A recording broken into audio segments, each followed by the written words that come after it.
Shalom. Selamat pagi Bapak, Ibu, Saudara. Terima kasih telah bergabung bersama kami dalam renungan harian Jemaat GKJ Bandung. Bersama kita akan mendengarkan firman Tuhan dan merenungkannya. Bapak, Ibu, dan saudara-saudara yang dikasihi oleh Tuhan Yesus Kristus, hari ini Senin 7 November 2022, renungan kita diberi judul Tidak Sembarangan Berdoa dalam Nama Tuhan Yesus Kristus.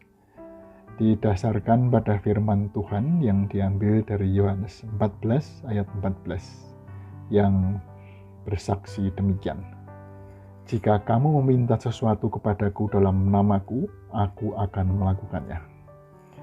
Bapak, Ibu, saudara-saudara yang dikasihi Tuhan Yesus Kristus, kita dan orang Kristen secara umum sering menutup doa kita dengan ucapan dalam nama Tuhan Yesus Kristus. Dari sejak kecil atau sejak kita percaya pada Tuhan Yesus Kristus, kita mengakhiri doa kita dengan ucapan itu. Sedemikian seringnya atau bahkan selalu kita lakukan, sehingga tanpa kita sadari seolah-olah menjadi semacam resep atau formula atau bahkan ucapan sakti. Pokoknya kalau berdoa wajib ditutup dengan ucapan dalam nama Tuhan Yesus Kristus. Tidak sedikit orang yang merasa yakin doanya pasti didengarkan oleh Allah Bapa di surga apabila menutup doanya dengan ucapan itu. Bapak, Ibu, saudara-saudari yang dikasihi Tuhan Yesus Kristus, sebenarnya ucapan dalam atau demi nama Tuhan Yesus Kristus bukanlah ucapan sakti semacam simsalabim dalam cerita-cerita sulap. Tuhan Yesus sendiri mengkritik dengan pedas orang-orang yang sering mengucapkan hanya di bibir atau di hati tanpa penghayatan yang benar ucapan dalam atau demi nama Tuhan Yesus Kristus. Injil Matius pasal 7 ayat 22-23 bersaksi tentang kritik Tuhan Yesus tersebut.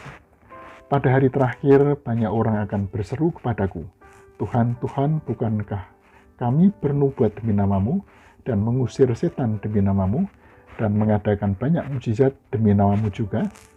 Pada waktu itulah aku akan berterus terang kepada mereka dan berkata, aku tidak pernah mengenal kamu. Menyalah daripadaku kamu sekalian pembuat kejahatan. Jadi harus bagaimana? Apakah kita tidak usah mengucapkan dalam nama Tuhan Yesus Kristus? Jawabannya perlu mendasarkan doa kita tetap dalam nama Tuhan Yesus Kristus.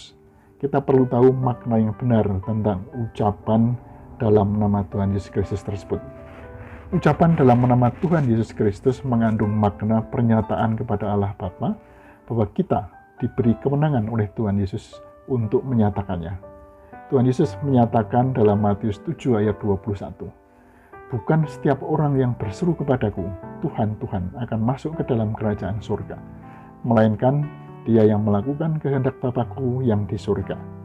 Jadi, ketika kita berdoa mengucapkan dalam nama Tuhan Yesus Kristus, baiklah kita sertai dengan komitmen bahwa kita akan selalu melakukan kehendak Allah Bapa.